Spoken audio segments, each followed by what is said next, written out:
cette vidéo, je vais vous emmener en... Ah, je sens que ça vient.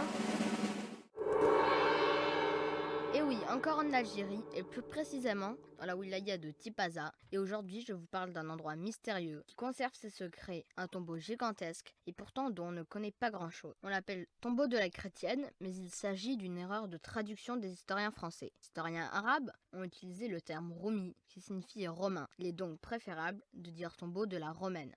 Le mausolée est assez impressionnant car il mesure 32 mètres de hauteur et 60 mètres de diamètre. Il est orné par 60 colonnes et 4 portes. 3 sont fausses et la 4e seulement permet d'entrer dans le monument par une petite porte dérobée sous la fausse porte. Aujourd'hui, vu qu'on ne sait presque rien de la partie antique du mausolée, je vais vous faire une description plus précise que d'habitude. Mais avant, je vais vous raconter une histoire. Avec les années et les siècles, le tombeau donna naissance à des légendes, comme celle du berger devenu riche après avoir suivi sa vache dans le tombeau. Fatih, c'est vrai? C'est ce qu'on raconte. Il faut qu'on achète une vache et qu'on la pousse dans le tombeau et on la suit et après on va devenir riche. Non, Marjane, tu crois pas encore à ce genre de choses. Bah oui.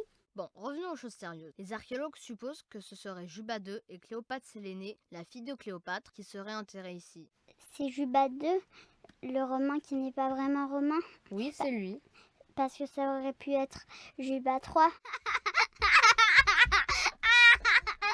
Marjane, ça fait rire personne.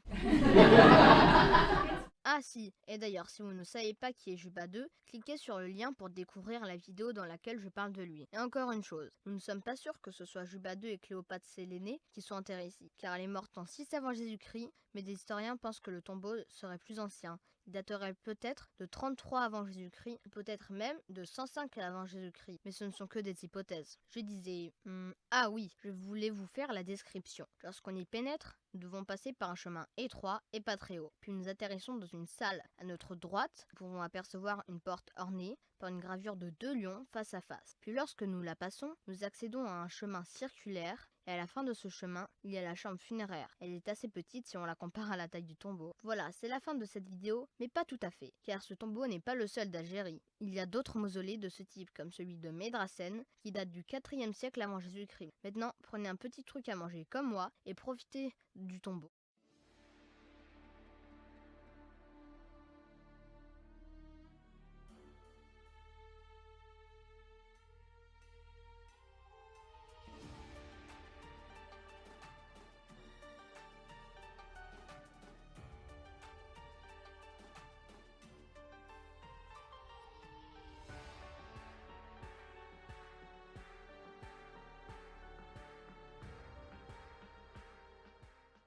Et du coup, moi, je peux raconter mes anecdotes? Non, une prochaine fois.